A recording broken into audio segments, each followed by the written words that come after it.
Welcome back to mom and baby care tips. ఇవాళ video వచ్చేసి ఏంటి అంటే, కొంతమంది పిల్లలు వెయిట్ అనేది చాలా తక్కువగా పుడుతూ ఉంటారన్నమాట. ఎంత అంటే 2 కేజీస్ 2 కేజీస్ 2.1 కేజీస్ 2.2 కేజీస్ అంతకంటే కొంచెం తక్కువగా పుడుతూ ఉంటారు. సో ఇట్లాంటి పిల్లలు వెయిట్ గెయిన్ అవ్వాలంటే ఏం చేయాలి, ఏమైనా టిప్స్ ఉంటే చెప్పండి అని అడుగుతూ ఉంటారనమాట. సో ఈ వీడియోలో క్లియర్గా తెలుసుకుందాం. ఇప్పుడు ఇలా వెళ్ళిపోయే ముందుగా మన ఛానల్ని అయితే సబ్స్క్రైబ్ అయితే చేసుకోండి. పక్కనే ఉన్న బెల్ ఐకాన్ అయితే క్లిక్ చేయండి. నేను పెట్టే ప్రతి వీడియో కూడా మీకు ముందుగా నోటిఫికేషన్ రూపంలో రావడం అయితే జరుగుతుంది. ఏదైనా సందేహాలు ఉంటే కింద కామెంట్ చేయండి, తప్పకుండా నేను మీకు రిప్లై ఇస్తాను. ఇక వీళ్ళకైతే నార్మల్గా మన ఇండియా ప్రకారంగా చూసుకుంటే చిన్న పిల్లలు పుట్టుకతో వెయిట్ అనేది ఎంత ఉండాలి అంటే 2.5 కేజెస్ నుంచి 3.5 కేజెస్ కనుక బేబీస్ ఉంటే ఇది నార్మల్ రేంజ్గా పరిగణిస్తారన్నమాట. ఒకవేళ 3.5 కేజెస్ కంటే పిల్లలు ఎక్కువ బరువుతో పుట్టితే వాళ్ళు బరువు ఎక్కువగా పుట్టారని అర్థము.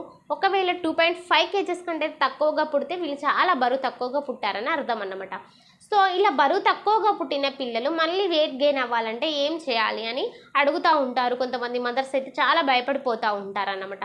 ఎందుకంటే బేబీ చాలా వెయిట్ తక్కువగా పుట్టింది. కొంతమంది ఏంటంటే ప్రీటర్మ్ డెలివరీ అయిన పిల్లలు కూడా చాలా వెయిట్ తక్కువగా ఉంటారు. అంటే 9 months స్టార్టింగ్లోనే డెలివరీ అయ్యారనుకోండి, సో వాళ్ళు కూడా చాలా వెయిట్ తక్కువగా ఉంటారు అన్నమాట.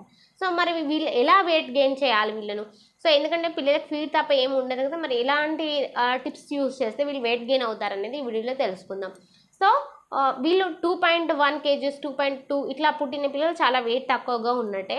పుట్టుకతోనే వీళ్ళు అంత వెయిట్ ఉన్నారంటే నార్మల్గా ఏ పిల్లలైనా ఎంత వెయిట్తో పుట్టినా కూడా పుట్టిన ఒక 3-4 డేస్లో ఖచ్చితంగా వెయిట్ అనేది చాలా తగ్గిపోతారన్నమాట.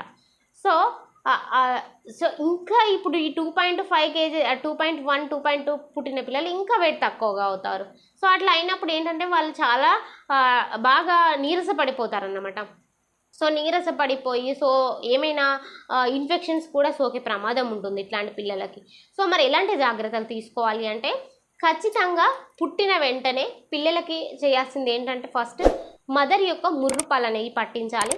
ముర్రుపాలు పట్టిస్తే బేబీకి ఇమ్యూనిటీ పవర్ని పెంచుతాయి. ఆ ముర్రుపాలు అనేవి ఖచ్చితంగా అవి 100% పట్టించాలి. ఆ తర్వాత బేబీ వెయిట్ గెయిన్ కావాలంటే ఫస్ట్ మనం చేయాల్సింది అంటే మదర్ యొక్క ఫీడింగ్ అనేది ఇవ్వాలి. 100% మదర్ ఫీడింగ్ ఎంత ఇస్తే బేబీ అంత వెయిట్ గెయిన్ అవుతుంది. 100% బేబీకి 2 అవర్స్కి ఒకసారి 3 అవర్స్కి ఒకసారి ఖచ్చితంగా బేబీ ఫీడ్ చేయాలన్నమాట.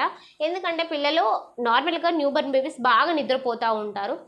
అందుకనే చాలామంది పడుకుంటున్నాడు కదా అనేసి లేపరు. అలా లేపకపోయే వారికి కూడా పిల్లలు నీరసపడిపోతూ ఉంటారనమాట. అందుకనే బేబీకి 2 అవర్స్కి ఒకసారి 100% ఫీడ్ చేస్తూనే ఉండాలి. సో దీంతో పాటు మదర్ చేయవలసిన పని ఏంటంటే, మంచి పోషకాలు కలిగిన ఆహారం తీసుకోవాలి. 100% ఇక్కడ మీరు చేసే మిస్టేక్ వల్లే బేబీ వెయిట్ తక్కువగా అవుతుంది ఇక ఫ్యూచర్లో కూడా, అంటే బేబీ పెరుగుతూ ఉంటే కూడా. సో మనం ఎంత మంచి ఫుడ్ తీసుకుని బేబీకి ఫీడ్ చేస్తామో అని బట్టే బేబీ ఎదుగుదల అనేది కరెక్ట్గా ఉంటుందన్నమాట. అంటే తల్లి మంచి పోషకాలు కలిగిన న్యూట్రిషన్స్ తీసుకుంటేనే సో బేబీకి పాల ద్వారా వెళ్ళి బేబీ యొక్క వెయిట్ అనేది పెరుగుతూ ఉంటుంది రోజులు గడుస్తుంటే. సో ఫ్రెండ్స్, క్లియర్గా అర్థమైంది కదా. సో ఏమైనా సందేహాలు కనుక మీకు ఉంటే కాల్ మీ ఫోర్ యాప్ ద్వారా కూడా మీరు కాల్ చేసి అడగవచ్చు. సో ఎలాంటి డౌట్ ఉంటే కింద కామెంట్ రూపంలో కూడా తెలియజేయచ్చు. సేమ్ మన ఛానల్ నేమ్తోనే ఉంటుంది. సో సెర్చ్ చేస్తే మీరు తెలుసుకోవచ్చు. సో ఫ్రెండ్స్, క్లియర్గా అర్థమైంది కదా. ఇక మరొక వీడియోలో నేను మీ ముందుంటాను. ఈ వీడియో కనుక మీకు నచ్చితే లైక్ చేయండి, షేర్ చేయండి, మన ఛానల్ అయితే సబ్స్క్రైబ్ చేసుకోండి. Thank you so much.